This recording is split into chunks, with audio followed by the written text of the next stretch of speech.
తెలంగాణలో అవినీతి నిరోధక శాఖ ఉక్కుపాదం మోపుతోంది. అక్రమ ఆస్తులు కూడబెట్టిన అధికారులపై వరుస దాడులు నిర్వహిస్తూ వారి గుట్టును రట్టు చేస్తోంది. కేవలం 13 రోజుల వ్యవధిలోనే 3 కేసులు నమోదు చేసి 36 కోట్లకు పైగా అక్రమ ఆస్తులను వెలికితీసింది. పోలీస్, రెవెన్యూ, ఇరిగేషన్, R&B, రవాణా శాఖల అధికారులపై ఏసీబీ దూకుడు కొనసాగుతోంది.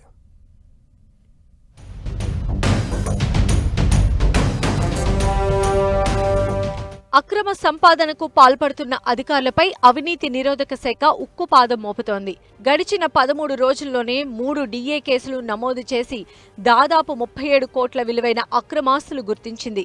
అధికారిక లెక్కల ప్రకారం ఈ విలువ 36 కోట్లకు పైగా ఉండగా మార్కెట్ విలువ 100 కోట్ల రూపాయలు ఉండొచ్చని అధికారులు అంచనా వేస్తున్నారు. ఇటీవల ఏసీబీ వలలో చిక్కిన అధికారుల్లో కాళేశ్వరం మాజీ ఈఎన్సీలు Muralidhar Rao, Bhukya Hariram, irrigation EE Noone Sridhar, metro water board GM Anantha Lakshmi Kumar, special grade deputy collector Marri Vamshi Mohan, అదనపు SP Bhujanga Rao, R&B ENC Mohan Nayak, survey and land records deputy director Sunkari Narahar Rao ఉన్నారు.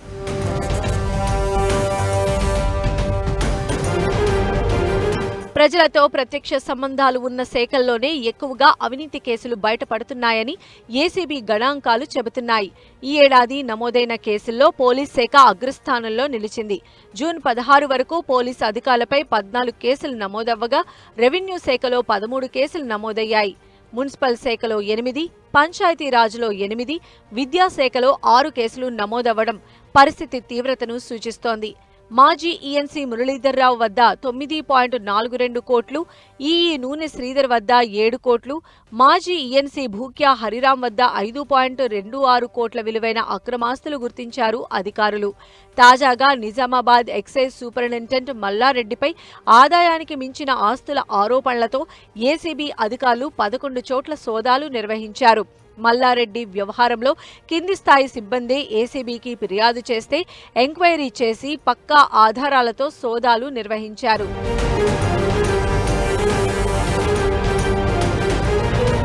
మహబూబ్ నగర్ రవాణా శాఖ డిప్యూటీ కమిషనర్ కిషన్ వద్ద 12.72 కోట్ల ఆస్తులు, అదనపు ఎస్పీ భుజంగరావు వద్ద 5.92 కోట్లు, R&B ఈఎన్సీ మోహన్ నాయక్ వద్ద 17.94 కోట్ల విలువైన ఆస్తులు ఉన్నట్లు ఏసీబీ గుర్తించింది.